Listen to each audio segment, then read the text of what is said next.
Acara ini dipersembahkan oleh Healthizen, welcome to Dear Doctor. Tanggal berapa ya sekarang? Wow, 20 Mei, Hari Kebangkitan Nasional.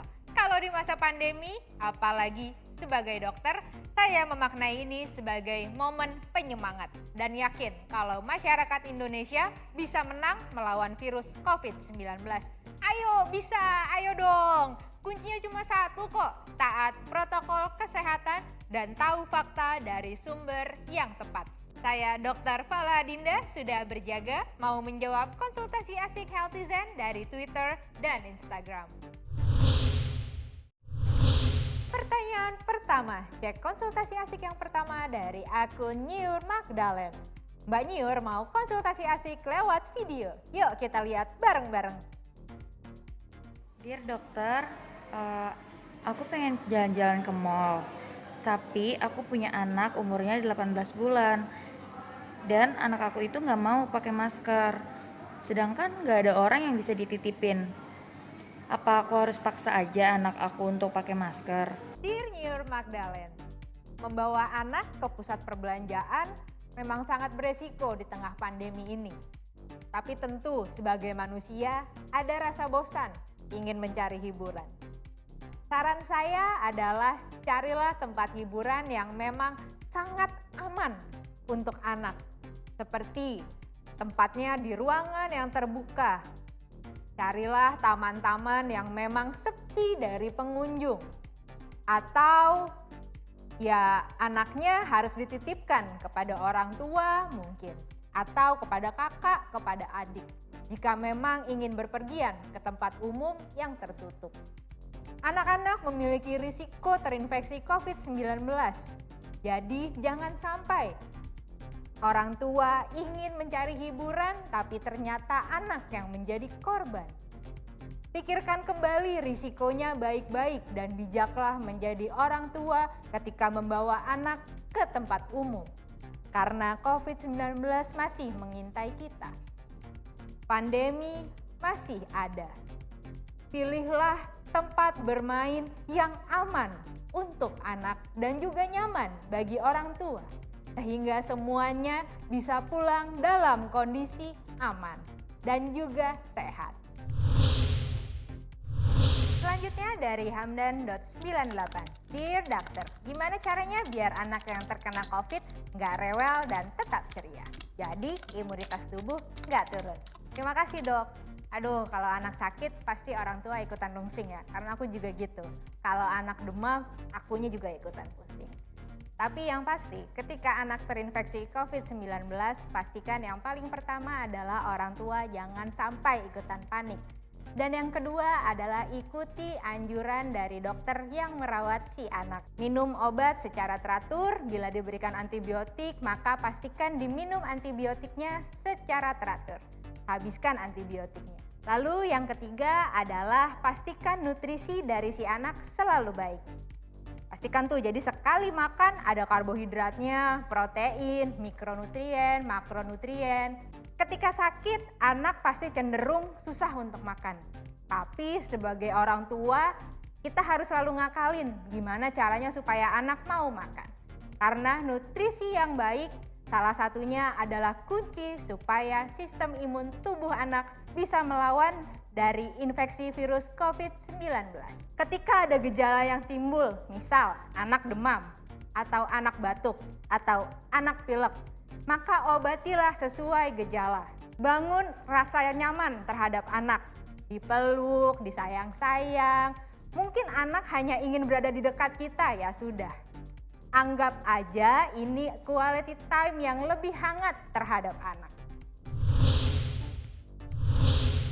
Pertanyaan berikutnya. Konsultasi asik dari pardede.kid. Dear Doctor, tes di Indonesia kan banyak banget. Apa aja sih bedanya? Yang paling bagus buatku yang jomblo ini apa ya dok? Please jawab ya dok, love you. Oh, love you too, Mas Pardede. Oke, aku mau coba jelasin sedikit, mungkin nggak sedikit kali ya, agak panjang. Mengenai modalitas diagnosis dari COVID-19. Di Indonesia, kita mengenal ada 3 modalitas alat diagnosis dari COVID-19. Yang paling pertama adalah swab PCR. Yang kedua ada swab antigen. Dan yang ketiga, kita mengenal ada yang namanya rapid antibody. Terus apa dong dok beda dari ketiga ini? Aku selalu mengibaratkan nih bahwa tubuh kita ini seakan-akan adalah rumah. Dan COVID-19 itu adalah tamu. Tapi tiba-tiba ada yang ngetok pintu nih, tok tok tok tok. Hai! Terus virusnya mencoba untuk bertamu ke dalam rumah kita, yaitu tubuh kita. Kita sebagai tuan rumah yang baik membukakan kan pintunya. Lalu mereka masuk. Sebagai tuan rumah, kita persilakan ia duduk. Ngobrol santai sebentar. Tapi seiring dengan waktu berjalan, ternyata tamu yang datang kok nyebelin ya, annoying ya. Kita berusaha untuk mengusir tamu tersebut. Di tengah usaha kita untuk mengusirnya, ternyata terjadi pertempuran. Kita mengeluarkan senjata, mereka bawa teman. Virus-virus tersebut ternyata mengundang yang lain untuk datang ke rumah kita. Kita juga ngeluarin senjata, ngeluarin tembakan, ngeluarin parang. Mereka pun juga mengeluarkan senjata-senjata mereka. Sehingga di akhir pertemuan tersebut kita berhasil untuk membunuh virus tersebut dan juga kita berhasil untuk mengusir virus-virus tersebut atau tamu-tamu di rumah kita tersebut. Dari ilustrasi yang saya buat tadi, bisa disimpulkan bahwa swab PCR berguna untuk mengetahui seberapa banyak tamu-tamu di dalam rumah kita. Swab antigen berguna untuk mengetahui apakah ada tamunya. Karena ketika tamu mau masuk biasanya mereka lepas sandal kan, lepas jaket dong. Jadi swab antigen berguna untuk mengetahui di awal periode ketika tamunya baru datang. Rapid antibody untuk mengetahui senjata-senjatanya.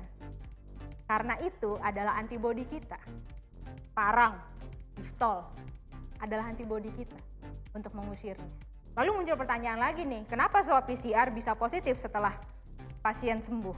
Karena kadang-kadang ketika pertarungannya udah selesai, jenazah-jenazah dari virus-virus tersebut tuh masih suka ketinggalan di rumah kita. Jadi suka keangkut bareng si swab PCR. Jadi kalau ditanya mana yang paling benar, modalitas dari swab antigen, swab PCR hingga rapid antigen, hingga rapid antibody itu disesuaikan dengan waktu penggunaan. Ada lagi nih konsultasi asik dari ahli nujum. Wadaw, jangan-jangan dia udah tahu nih jawaban dari saya apa. Dear dokter, aku kemarin ditawarin sama orang daerahku obat alternatif. Katanya sih lebih baik daripada vaksin. Jadi sebenarnya obat alternatif gitu boleh nggak sih dok buat lawan COVID-19? Vaksin COVID-19 itu diciptakan oleh para peneliti melewati penelitian-penelitian yang sangat mumpuni. Sehingga efektif untuk menanggulangi pandemi.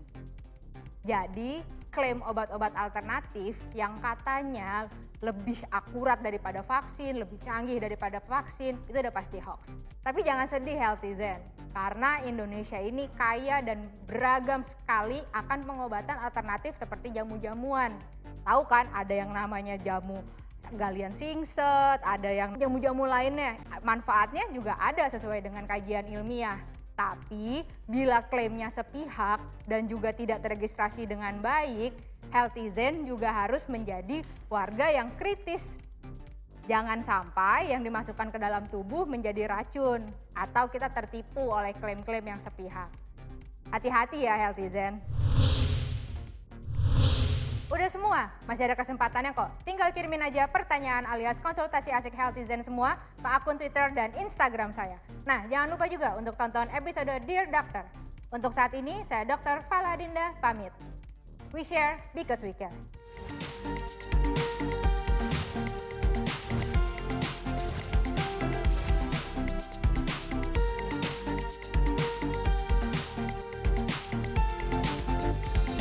Acara ini dipersembahkan oleh